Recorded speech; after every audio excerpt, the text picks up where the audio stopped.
Hello guys, ಎಲ್ರಿಗೂ ನಮಸ್ಕಾರ. So ಇವತ್ತು ಹೇಳ್ದಂಗೆ ಅಪ್ಡೇಟ್ ಏನಂತಂದ್ರೆ, ನಿನ್ನೆ ಸುಪ್ರೀಂ ಕೋರ್ಟ್ ಅಲ್ಲಿ ಹಿಯರಿಂಗ್ ಇತ್ತು. ಸೊ ಅದ್ರ ಪ್ರಕಾರ ಏನು ಅಪ್ಡೇಟ್ ಅಂತಂದ್ರೆ ಇನ್ನ ಏನು ಅಪ್ಡೇಟ್ ಸದ್ಯಕ್ಕೆ ಬಂದಿಲ್ಲ. ಯಾಕಂದ್ರೆ ನಮ್ಮ ರಾಜ್ಯ ಸರ್ಕಾರನೇ ಹೋಗಿ ಸುಪ್ರೀಂ ಕೋರ್ಟ್ಗೆ ಅರ್ಜಿ ಕೊಟ್ಟಿರೋ ಕಾರಣ ಸೊ ಸುಪ್ರೀಂ ಕೋರ್ಟ್ ಸ್ವಲ್ಪ ಏನು ಅವರು ಬಿಸಿ ಶೆಡ್ಯೂಲ್ಸ್ ಇಂದ ಕೇಸ್ನ ಮುಂದಕ್ಕೆ ಹಾಕಿದ್ದಾರೆ. ಯಾವತ್ತು ಏನಂತ ಇನ್ನ ಸದ್ಯಕ್ಕೆ ಅಪ್ಡೇಟ್ ಬಂದಿಲ್ಲ. ಬಟ್ ನನ್ನ ಪ್ರಕಾರ ಈ ಸತಿ ಎಲ್ಲರೂ ಏನಾದರೂ ಅನ್ಕೋಬಹುದು, ಬಟ್ ಬೈಕ್ ಟ್ಯಾಕ್ಸಿ ಮತ್ತೆ ಬರೋದಿನ 90% ಡೌಟ್ ಇದೆ. ಯಾಕೆ ಅಂತಂದ್ರೆ ಲಾಸ್ಟ್ ಟೈಮ್ ಆದಾಗ ಸುಪ್ರೀಂ ಕೋರ್ಟ್ ಹೇಳಿತ್ತು ನಿಮ್ಮ ರಾಜ್ಯ ಸರ್ಕಾರಕ್ಕೆ ಬಿಟ್ಟಿದ್ದು, ನೀವೇನ್ ಬೇಕಾದ್ರೂ ಮಾಡ್ಕೋಬಹುದು ಅಂತ. ಬಟ್ ಆದ್ರೆ ಈ ಸತಿ ನಮ್ಮ ರಾಜ್ಯ ಸರ್ಕಾರನೇ ಹೋಗಿ ಸುಪ್ರೀಂ ಕೋರ್ಟ್ ಅಲ್ಲಿ ಕೇಸ್ ಹಾಕಿರೋ ಕಾರಣ ಸೊ ಕೇಸ್ ಗೆಲ್ಲೋದು ಸ್ವಲ್ಪ ಕಷ್ಟ ಆಗಬಹುದು. ಸೊ ನೋಡೋಣ, ನೆಕ್ಸ್ಟ್ ಅಪ್ಡೇಟ್ ನಾನು ಖಂಡಿತ ನಿಮ್ಗೆ ಏನಂತ ತಿಳಿಸ್ತೀನಿ. ಆದ್ರೆ ಇನ್ನೊಂದು ಇಂಪಾರ್ಟೆಂಟ್ ವಿಷಯ ಏನಪ್ಪಾ ಅಂತಂದ್ರೆ, ನಿಮ್ಗೆ ನಿನ್ನೆ ನಾನು ಹೇಳಿದ್ದೆ ಸೀಸ್ ಆಗಿರೋ ಬೈಕ್ ನ ರಿಲೀಸ್ ಮಾಡ್ತಿದ್ದಾರೆ ಅಂತ.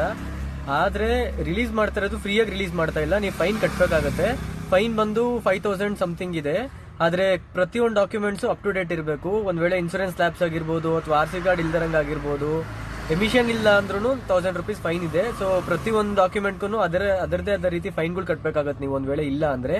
ಆಮೇಲೆ ಇನ್ನೊಂದೇನಪ್ಪಾ ಅಂದ್ರೆ, ನೀವು ಕಟ್ಟಿರೋ ಫೈನ್ ನ ಏನ್ ರ್ಯಾಪಿಡೋ ಡ್ರೈವರ್ ಓಡಿಸ್ತಿರ್ತಾರೋ ಸೊ ಅವ್ರು correct documents up to date ಇದ್ದಿ ಅವರೇ ಡ್ರೈವ್ ಮಾಡ್ತಾ ಇದ್ರೆ ಆ ಅಮೌಂಟ್ ನೀವು ಕಂಪ್ನಿಗೆ ಹೋಗಿ ಅದನ್ನ ರೀಫಂಡ್ ಮಾಡಬಹುದು. ಬಟ್ ಆದ್ರೆ ಒಂದ್ ಕಂಡೀಷನ್, ಡ್ರೈವರೇ ರ್ಯಾಪಿಡೋ ಕ್ಯಾಪ್ಟನ್ನೇ ಬೈಕ್ ಓಡಿಸ್ತಾ ಇರಬೇಕು. ಆಮೇಲೆ bike documents up to date correct ಆಗಿರ್ಬೇಕು. ಸೊ ಇವಿಷ್ಟು ಇತ್ತು ಅಂತಂದ್ರೆ ರ್ಯಾಪಿಡೋ ಕಂಪ್ನಿಗೆ ಹೋಗಿ ನೀವು ಕಟ್ಟಿರೋ ಚಲನ್ನ ಫೈನ್ ಸ್ಲಿಪ್ ಹೋಗಿ ಅಲ್ಲಿ ಅಮೌಂಟ್ ನ ನೀವು ಕೊಟ್ರೆ ಸೊ ಖಂಡಿತ ನಿಮ್ಮ ಅಮೌಂಟ್ ಅಂತೂ ನಿಮ್ಗೆ ರೀಫಂಡ್ ಆಗುತ್ತೆ. ಅಷ್ಟೇ. ನಾನು ಮತ್ತೆ ಮುಂದಿನ ವಿಡಿಯೋ ನಿಮ್ಗೆ ತಿಳಿಸ್ತೀನಿ ಗೈಸ್.